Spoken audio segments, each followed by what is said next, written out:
Hello, my dear students. Good morning. How are you? I hope you all will be fine. Students, this is your today's thought. Enjoy every moment here and now. Moment means क्षण.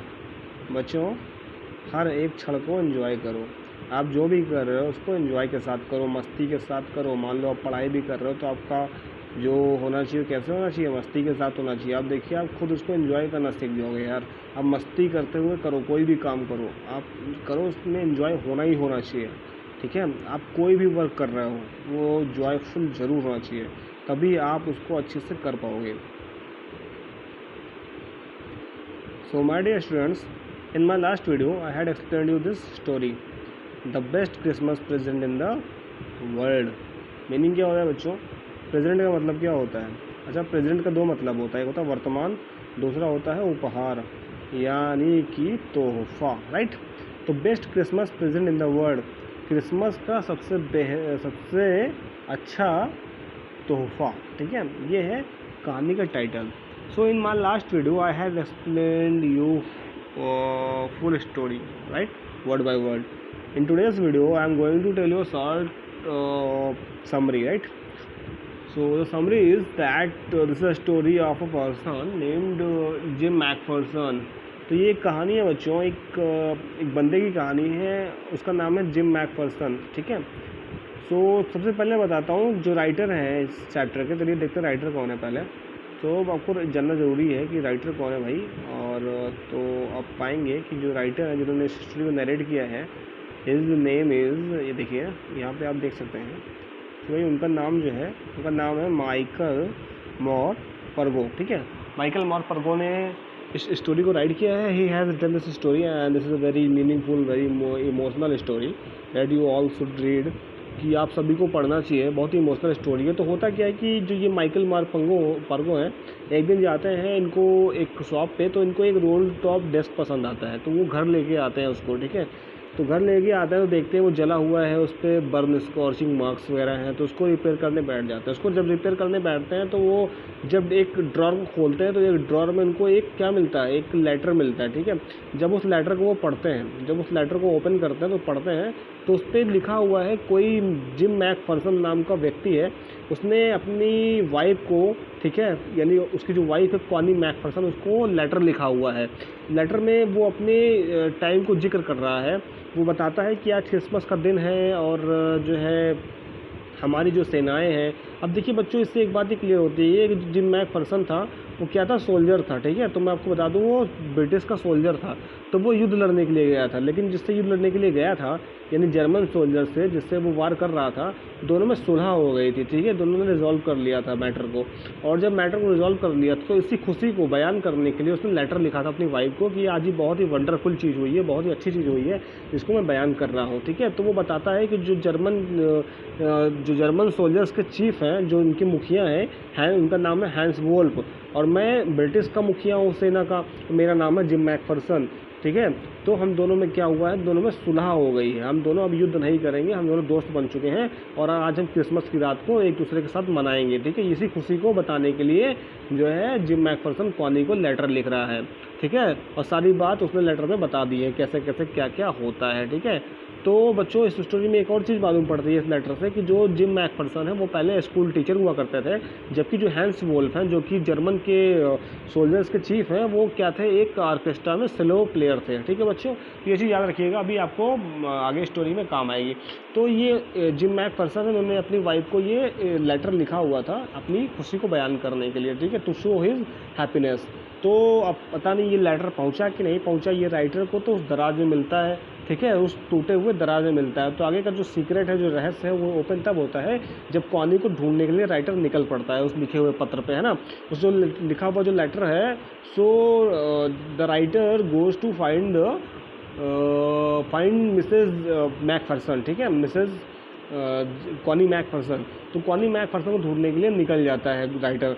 तो वो जो address दिया होता है वहाँ पे जाता है कॉनी से मिलने के लिए. तो कॉनी का घर घर पता करता है तो मालूम चलता है जो कॉनी मैकफर्सन का घर है वो तो पूरी तरह से जल गया था. ठीक है, तो यहाँ से एक बात आप जान सकते हैं कि जो जला हुआ, जो उसने रोल टॉप डेस्क खरीदा था, तो वो उसी वजह से जल गया था क्योंकि उनका घर जल गया था. ठीक है, तो उनका घर जल गया था, इसी वजह से वो रूल टॉप डेस्क भी जल गया था। तो यहाँ से एक और चीज़ क्लियर होती है कि जल गया था इसीलिए उसको बेच दिया गया था। ठीक है बच्चों, तो जो है जो जाता है तो मालूम चलता है कि कॉनी मैकफर्सन का घर जल गया है, वो अभी हॉस्पिटल में है। तो वहाँ से हॉस्पिटल में जाके उनसे मिलता है वो राइटर, उनसे मिलता है तो कॉनी मैकफर्सन को बताता है कि मैं तो आपसे मिलने के लिए आया हूँ। तो कॉनी मैकफर्सन चूँकि बहुत बुढ़ी हो गई है, उनको अब कुछ सोचना समझ में नहीं आता, दिखाई नहीं पड़ता, तो वो उस राइटर को ही अपना हस्बैंड समझ लेती हैं। ठीक है, उनको लगता है कि वही जिम मैकफर्सन है और उनसे बोलती हैं कि आप आ गए, आपका मैंने बहुत लंबे समय तक वेट किया। ठीक है, आपका मैंने बहुत लंबे समय तक वेट किया और आप अभी तक क्यों नहीं आए। ठीक है, और ये कहते कहते बोलती है कि आज आप आ गए और यही मेरे लिए सबसे बेहतर क्या है, क्रिसमस का प्रेजेंट है। ठीक है, best Christmas in the world, best Christmas present in the world है मेरे लिए, फॉर मी। ठीक है बच्चों, चलिए बच्चों कुछ क्वेश्चन आंसर आपको सॉल्व करने हैं। देखिए पहले ही हर पैसेज से कुछ कॉम्प्रिहेंजन चेक मिलेंगे आपको। ठीक है, उन कॉम्प्रिहेंजन चेक्स को आपने ऑलरेडी पिछले वीडियोस में सॉल्व किए थे, बट अगेन मैं आपको एक्सप्लेन कर देता हूँ आपको फटाफट, और आप इसका जो है मीनिंग और आपको इसका आंसर राइट करना है। आप रफ कॉपी में राइट कीजिएगा बच्चों, and then you will send it to me, and then I will decide whether you have to write it in fair copy और नॉट। ठीक है, फिर मैं आपको बताऊंगा कि आपको ये फेयर कॉपी में राइट करना है या नहीं। आप पहले रफ कॉपी मुझे लिख के भेजेंगे। ठीक है, फिर हो सकता है मैं आपको शाम तक या tomorrow I will send you the answers of this question. तो मैं आपको आंसर सेंड करूँगा इस क्वेश्चन का, तो आप इसको फेयर कॉपी में राइट कर लीजिएगा मैच करा के। ठीक है, मिला लीजिएगा। चलिए बच्चों देखिए कंपैरिजन चेक, ये पैसेज फर्स्ट से है, who had written the letter to home and when. तो क्या मतलब हुआ कि ये लेटर, सॉरी बच्चों आई थिंक हमने स्किप किया है, यस ठीक है, ये फर्स्ट पैसेज यहाँ पे है ये। So what did the author find in the junk shop. ठीक है, वो जो कबाड़ की दुकान थी वहाँ पे ऑथर को क्या मिला। ठीक है, तो आप सब जानते हैं वहाँ पे उसको एक रोल टॉप डेस्क मिला था। ठीक है, जला हुआ। ठीक है, आप लिख लीजिएगा। What did you find in the secret drawer and who do you think had put it in their. तो उसको सीक्रेट ड्रॉर में क्या मिला राइटर को, तो सीक्रेट ड्रॉर में ही फाउंड अ लेटर। ठीक है, आई थिंक पहले उसको एक टिन मिलता है, टिन बॉक्स मिलता है ना, तो आप लिखिएगा he found a black tin box in which he found a letter. ठीक है, तो एक पहले तो उसको टिन बॉक्स मिला जिसके अंदर उसको एक लेटर मिला। ठीक है, और फिर पूछ रहा है किसने उसको रखा था वहाँ पे, तो इसके बारे में तो कोई आइडिया नहीं है किसने रखा। तो आई थिंक ये जो उसका ऑनर था, जो उसका मालिक था उस बॉक्स डेस्क का, उसी ने उसको रखा रहा होगा। ठीक है, चलिए फिर अब देखिए बच्चों सेकंड पैसेज से हम कुछ क्वेश्चन पुटअप करते हैं। ठीक है, आपको इसका आंसर देना है। देखिए सेकंड पैसेज से क्या क्वेश्चन पुटअप हुए हैं। Who had written the letter to home and when, कि लेटर किसने लिखा था, किसको लिखा था और कब लिखा था। तो आई थिंक मेरे हिसाब से आपको आंसर आप ढूंढोगे स्टोरी में तो आपको मिल जाएगा, but according to me the letter was written by Jim McPherson to Connie McPherson, है ना। तो ये मेरे ख्याल से क्या, बल्कि ये राइट आंसर है कि जिमी मैकफर्सन ने अपनी वाइफ कॉनी मैकफर्सन को ये लेटर लिखा था। कब लिखा था भाई, आप स्टोरी में यहाँ पे ऊपर देखोगे जाकर तो आपका आंसर मिल जाएगा कि कब लिखा था। ये आपको नहीं बताऊंगा मैं, आप खुद सर्च कर लीजिएगा। ठीक है बच्चों, सेकंड क्वेश्चन है why was the letter written, letter क्यों लिखा गया था। तो letter was written because Jim McPherson wanted to express his happiness. ठीक है, जिम मैकफर्सन अपनी खुशी व्यक्त करना चाहते थे, इसलिए उन्होंने ये लेटर लिखा हुआ था। So what was the wonderful thing that had happen, ऐसी कौन सी खास बात हुई थी जो घटित हुई थी। देखिए उस लेटर में कौन सी खास बात बताई गई थी। तो आपको बच्चों पता है कि जो युद्ध था, जो वार था, वो टल गया था, यही खास बात बताने के लिए जिम ने लिखा था। थर्ड क्वेश्चन है व्हाट जॉब्स दिन, ये इंपॉर्टेंट क्वेश्चन है बच्चों। ठीक है, कि कौन सा जॉब जो हैंस वोल्फ और जिम मैकफर्सन थे, जब वो आर्मी में नहीं थे, सोल्जर्स नहीं थे, तो वो कौन कौन सा जॉब किया करते थे। तो हैंस वोल्फ मैंने आपको बताया कि वो क्या करते थे, एक ऑर्केस्ट्रा में सेलो प्लेयर थे, सेलो बजाया करते थे, जबकि जिम मैकफर्सन एक टीचर थे। Fourth question is had Hans Wolf ever been to Dorset. अच्छा बच्चों, स्टोरी में एक बात आती है, जब जो हैंस वोल्फ हैं, जो जर्मन सेना के मुखिया हैं, वो इनसे जिम मैकफर्सन से दोस्ती जब करते हैं तो बोलते हैं यार हाँ मैं आपके शहर डॉर्सेट में आया हूँ। ठीक है, डॉर्सेट जो सिटी है, मैं आया हूँ वहाँ पर और वहाँ पर रहा भी हूँ। ठीक है, तो जबकि ये बात झूठ है। जो जर्मन के जो मुखिया हैं हैंस वोल्फ, वो कभी भी डॉर्सेट नहीं आए थे, बल्कि इसके बारे में उन्होंने स्टोरी में पढ़ा था। तो आपका क्या लिखेंगे यहाँ पे, Hans Wolf had never been to Dorset, वो डॉर्सेट कभी नहीं आए थे। तो वाई डिड ही से ही न्यू इट, उन्होंने ऐसा क्यों कहा कि वो इसके बारे में जानते हैं। तो he knew it because he had read about Dorset in the story. तो वो उन्होंने ऐसा कहा क्योंकि वो डॉर्सेट के बारे में उन्होंने स्टोरीज में पढ़ रखा था, इसीलिए बोला कि ही न्यू अबाउट इट। ठीक है, do you think gym Macpherson do you think gym Macpherson came back from the war, how do you know this. तो क्या पूछ रहा है कि आपको लगता है जिम मैकफर्सन वॉर से वापस आए थे, आपको इसके बारे में क्या लगता है। ठीक है, और आप कैसे जानते हैं कि वापस आए थे या नहीं आए थे। तो I think gym Macpherson did not come back from the war, I think मेरे ख्याल से वो वापस नहीं आए थे। ठीक है, बिकॉज अगर वो वापस आए होते बच्चों तो आप लास्ट में देखिए जब कॉनी मैकफर्सन से राइटर मिलने के लिए जाता है तो कॉनी मैकफर्सन उसको बोलती है कि मैं आपको कब से वेट कर रही थी। तो इसका मतलब ये है कि जिम मैकफर्सन वॉर से वापस आया ही नहीं था। ठीक है, चलिए ओके बच्चों, अब देखिए third comparison check, why did the author go to ब्रिटपोर्ट।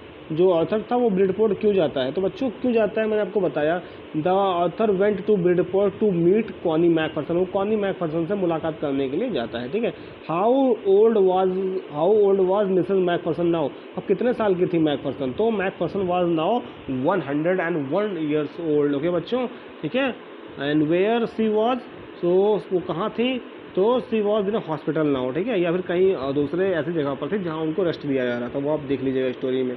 ठीक है बच्चों, चलिए बच्चों अब देखिए क्या आपको और करना है। अब देखिए कॉम्प्रिहेंजन चेक, ठीक है, एक और बचा हुआ है, who did Connie Macpherson think her visitor was.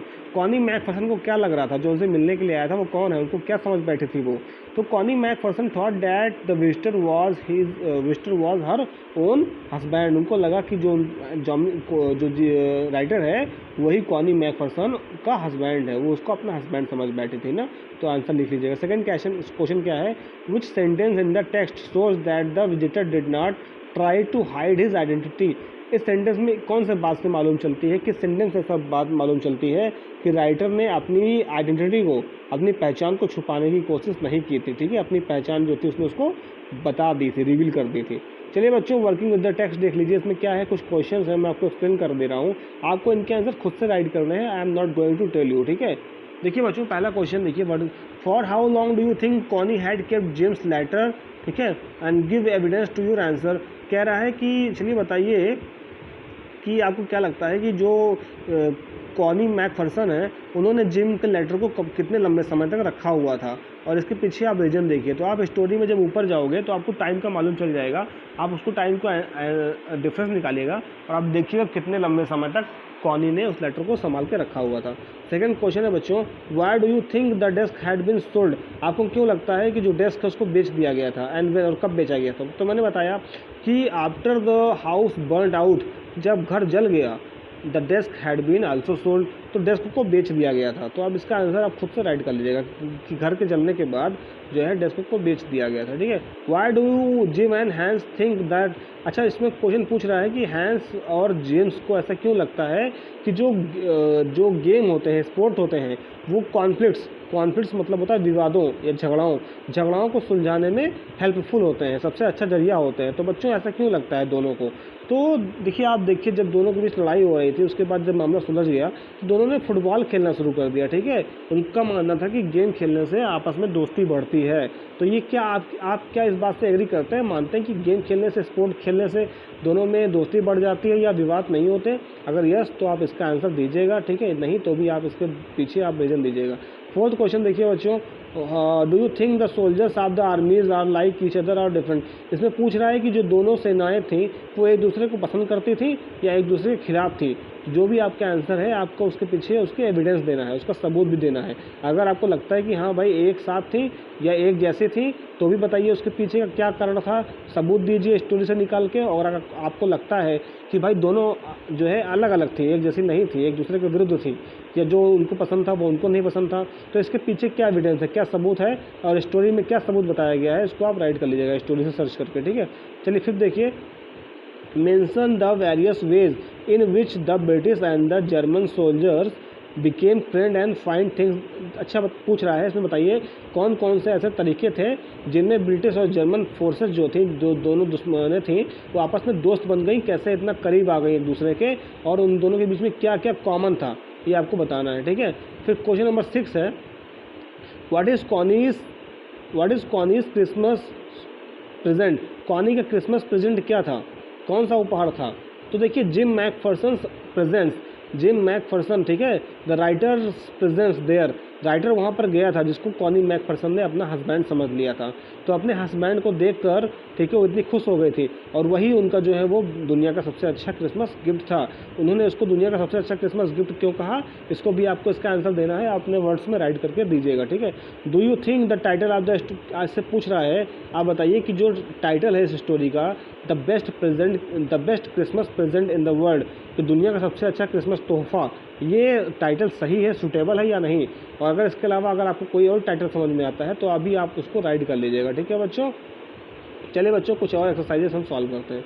देखिए बच्चों, यहाँ पर क्या करना है आपको, बच्चों देखिए यहाँ पे एक काम करना है, यहाँ पे आपको पास्ट वर्ब, ठीक है, सर्च करके लिखना पास्ट वर्ब। देखिए स्पॉटेड, जैसे ये पास्ट वर्ब है, ठीक है, 2 फॉर्म होती है ना, जैसे मैंने आपको बोला स्पॉट, ठीक है, स्पॉट, तो स्पॉट मीन्स क्या होता है, ये फर्स्ट फॉर्म है, लेकिन मैंने बोला स्पॉटेड, तो स्पॉटेड मैंने स्पॉट कर लिया, आपको टेंस पढ़ा है ना, तो आपको जो भी जहाँ पर स्पॉटेड मिल जाए इस तरह से सेकंड फॉर्म या फिर थर्ड फॉर्म के साथ क्या लगा होगा, हैड, हैज़, हैव लगा होगा। तो आपको जहाँ भी इस तरह से मिल जाए या फिर हैड, हैव के साथ कोई वर्ब मिल जाए, आप उनको अंडरलाइन करिएगा। चलिए मैं एग्जांपल के तौर पर बताता हूँ आपको। जैसे देखिए आ मैन गॉट, तो गॉट क्या है, सेकंड फॉर्म है, ठीक है। सैट सेकंड फॉर्म है। सी टुक क्या है, सेकंड फॉर्म है। अरेस्टेड इस तरह सेकंड फॉर्म है। हेल्ड सेकंड फॉर्म है। तो आप क्या करिएगा, इनको आप अंडरलाइन कर लीजिएगा, ठीक है बच्चों। चलिए आप देखिए और नीचे आइए। देखिए बच्चों, यहाँ पे fill in the blanks using the correct form of the verbs in the bracket, bracket का सही फॉर्म यूज करना है। चलिए बच्चों बताता हूँ। देखिए यहाँ पे पहला है व्हेन सी कम, तो देखिए यहाँ पे क्या हो जाएगा, पास्ट की बात कर रहा है तो कम का केम हो जाएगा, ठीक है, क्या हो जाएगा, केम, ठीक है बच्चों, केम। फिर देखिए from school student she had tear, तो हैड है ना, हैड के साथ हमेशा थर्ड फॉर्म लगती है, हैड, हैव के साथ हमेशा थर्ड फॉर्म, तो टीयर की थर्ड फॉर्म क्या होगी, टॉर्न, ठीक है बच्चों, फिल कर लीजिएगा।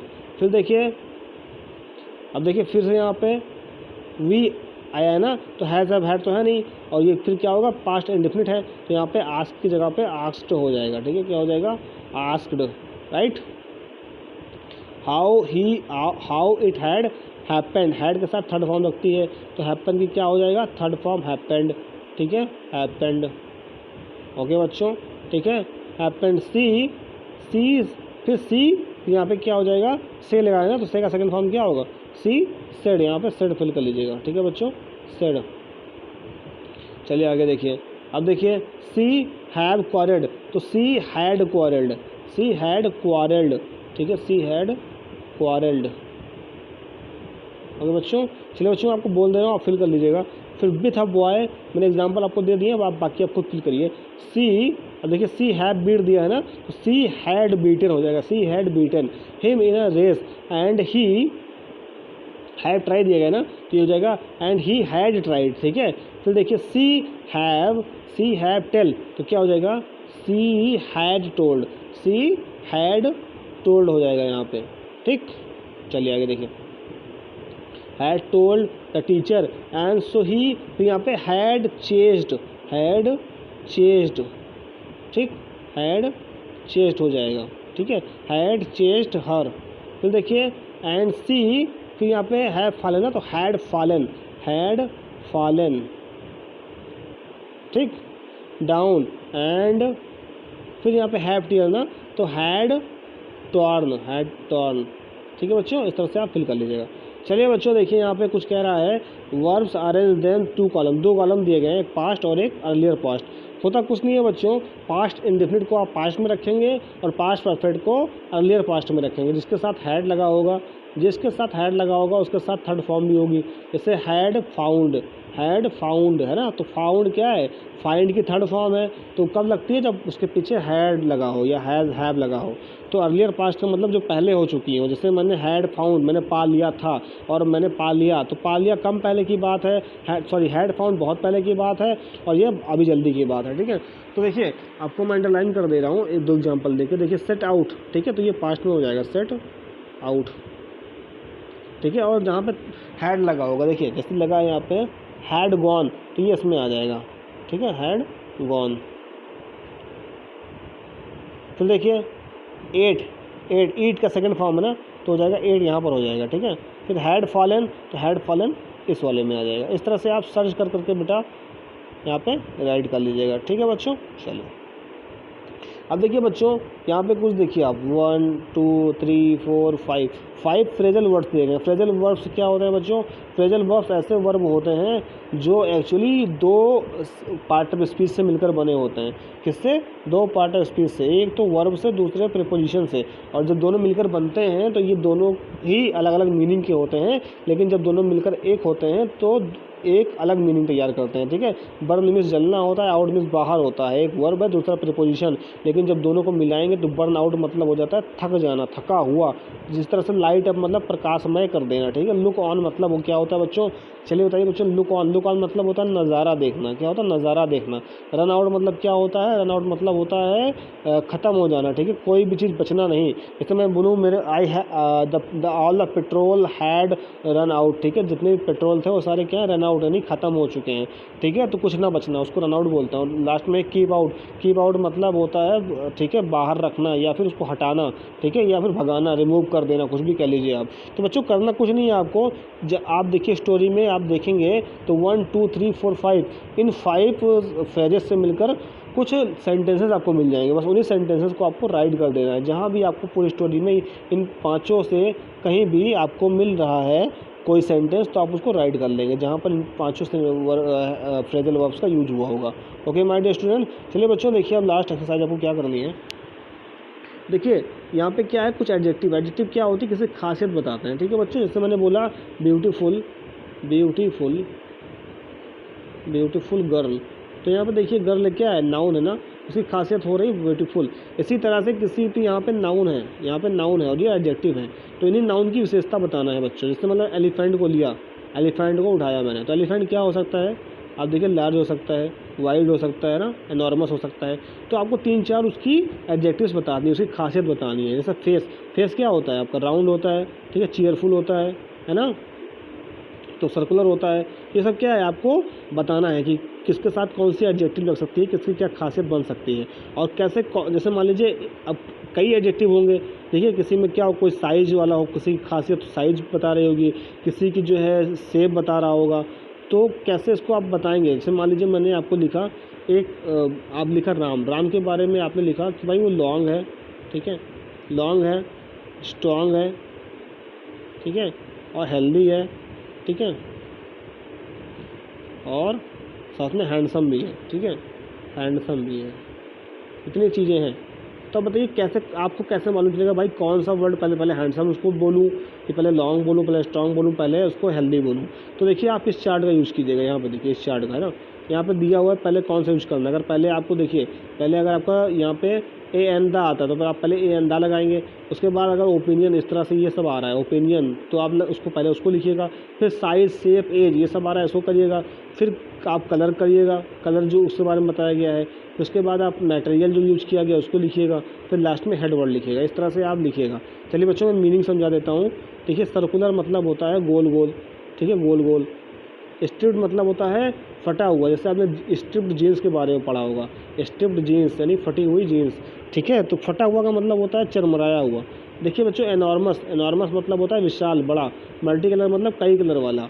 राउंड मीन्स गोल गोल, चीयरफुल मीन्स मस्ती भरा, वाइल्ड मीन्स जंगली, ब्लू मीन्स नीला, रेड मीन्स लाल, चबी मीन्स होता है मोटा। ठीक है, मोटा तंदुरुस्त। लार्ज मीन्स बड़ा, मीडियम साइज मीन्स मध्यम आकार का, कोल्ड मीन्स ठंडा। ठीक है बच्चों, ये सारी एडजेक्टिव्स हैं, आप कर लीजिएगा। आप देख लीजिएगा कौन सारे यहाँ पे किस नाउन के साथ कौन सी एडजेक्टिव फिल करनी है, कौन सा वर्ड पहले आएगा, आप इस चार्ट का यूज़ कर लीजिएगा। ठीक है, चलिए अब देखिए बच्चों ये स्पीकिंग है। इसमें करना क्या है, आप ग्रुप बनाइए। ग्रुप बना के आप क्या करना है, आप स्टोरी को नरेट कीजिएगा। ठीक है, आप अपने पेरेंट्स से क्या पूछते हैं ये और आपको कैसी लगी स्टोरी। ठीक है, और दोनों दोस्तों, अगर दो दोस्तों के बीच में युद्ध हो जाए इन सब पे, तो इन सब पे आपको एक शॉर्ट ऐसे लिखना है। अगर आप राइट कर सकते हो आप राइट कर लीजिएगा, अदरवाइज कोई बात नहीं है। ठीक है, ठीक है बच्चों, फिर आपको अब कुछ करना नहीं है। देखिए वर्क राइटिंग में क्या करना है, imagine that you are Jim. कह रहा है आप इमेजिन करो कि आप जिम में पर्सन है। ठीक है, और आप लंबे समय के बाद लौट कर आए हुए हो और आपको एक डायरी लिखनी है। ठीक है, डायरी लिखनी है और ये क्रिसमस का दिन है, तो आपको बताना है कि आप कैसा फील कर रहे हो। आप वार से लौट कर आए हो लंबे समय के बाद। ठीक है, और आप अचानक मिल रहे हो, आप देखते हो सारी चीज़ें क्या हैं, बदली हुई हैं। तो आप अपने गाँव आए हो, तो आप बहुत लंबे समय बाद, तो आप उसको लिखो। ठीक है, किसी को जैसे लिखने ने स्टार्ट किया है कि देखिए पहले डेट डाली, फिर लिखा इट इज़ क्रिसमस टुडे, आज क्रिसमस का दिन है, लेकिन जो गांव है वो लुक्स इस तरह से दिखता है। तो आप बताइएगा कि आप अपने आप को इमेजिन करिए कि आप जिम मैकफर्सन हैं और युद्ध से वापस लौट रहे हैं अपने गाँव में, तो आपको कैसा लग रहा है, ठीक है, आप राइटिंग कर लीजिएगा। फिर सेकंड में है, आप कह रहे हैं suppose you are a visitor, या आप सपोज करिए कि आप एक विजिटर हैं, आप किसी से मिलने जा रहे हैं, ठीक है, यू आर इन डायलेमा, और आप क्या है किसी से मिलने के गए हैं, लेकिन जैसे ही आप किसी से मिलने जाते हैं उसको आप देखते हैं कि बहुत परेशान है, ठीक है, जिस तरह से कॉनी मैकफर्सन थी, तो आप किस तरह से उनसे मिलोगे, क्या आपकी फीलिंग होगी, ठीक है, उसको आप राइट कर लीजिएगा। बच्चों इतना ही करना है, ठीक है, बाकी आपको ये एक्सरसाइज नहीं करनी है। देखिए बच्चों एक बहुत अच्छी बात यहाँ पर कही गई है, आइए उन पर हम फोकस कर नज़र डाल देते हैं। War is the greatest plague that can afflict humanity, ठीक है, it destroys religion, it destroys state, it destroys families.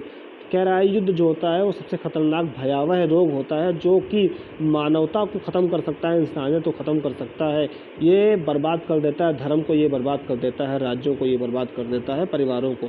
तो बच्चों war is never good, war is never good, युद्ध कभी भी अच्छा नहीं होता है, ठीक है, हमेशा क्या करिए, पीस रखिए हमेशा, ठीक है बच्चों। ओके स्टूडेंट्स, आई होप कि आपको ये चैप्टर अच्छा समझ में आ गया, सारी एक्सरसाइज समझ में आ चुकी है, क्वेश्चन का आंसर आप खुद कर लेंगे। आपको क्वेश्चन का जो आंसर है बच्चों और आप कॉपी में राइट करना है, इस बात को आप याद रखिएगा। आप खुद से फिर कॉपी में राइट नहीं करेंगे माय डियर स्टूडेंट्स, ठीक है, आपको एफर्ट लगाना ज़रूर है, आपको कोशिश ज़रूर करनी कि आप आंसर खुद से राइट कर सकें। ये आपके लिए इंपॉर्टेंट है कि आप खुद से आंसर ढूंढ के राइट करना स्टार्ट करें अभी से। बट अभी आप फिर कॉपी में राइट नहीं करोगे, फिर कॉपी में जब मैं आपको खुद PDF फाइल में भेजूँगा तब आप उसको राइट करेंगे। अभी आप रफ में एफर्ट लगाइए, अपने रफ में पूरी प्रैक्टिस कीजिए कि आप कितना बेहतर आंसर राइट कर सकते हो, और आप लिख के, ठीक है, you will send all the answers to me, आप मुझे सारा आंसर सेंड करोगे, I will decide whether that is right और नॉट, मैं आपको वो बताऊंगा कि सही है या नहीं। Okay my dear students, thank you, thanks for this, and today's your code will be 225। अब इसको मेंशन करिए कमेंट बॉक्स में। और बच्चों आप लोग कमेंट बॉक्स में अगर अपनी अटेंडेंस नहीं लगाते हो, it is mandatory for you all, बहुत ही ज़रूरी है कि आप लोग अपनी अटेंडेंस लगाइए, और जो भी क्वेश्चन आपको दिया जाता है या होमवर्क आपको दिया जाता है बच्चों, आप उसका रिस्पॉन्स ज़रूर किया करिए, ठीक है, ये बहुत ज़रूरी है। Okay student, thank you so much.